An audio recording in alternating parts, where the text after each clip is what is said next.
आज हम जाने वाले हैं राइड पर। आज हम पानी में बाइक चलाने वाले हैं। ये मेरा दोस्त है और यहाँ पे वो अपना फोन देख रहा है और हम जा रहे हैं अपने काम पे। यहाँ पे बहुत बारिश हुई है हमारे गांव में, इसलिए है ना सारी जगह पे कीचड़ ही कीचड़ दिख रहा है आपको। और हम अपनी जगह पे जा रहे हैं जहाँ पर हमको पानी में बाइक चलानी है। बहुत तेज ठोक होते ना पानी उछलता है वहाँ पे जाते।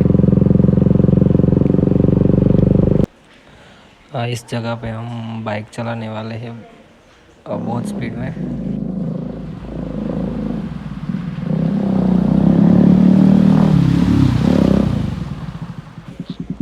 और हमारा वीडियो बन गया और लाइक करो, सब्सक्राइब करो। हम जा रहे हैं अपने घर पे अब। चल देख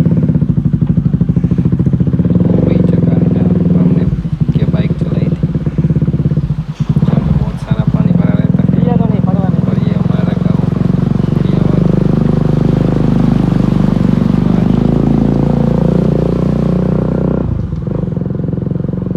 लाल गिरे मारा है आऊ है।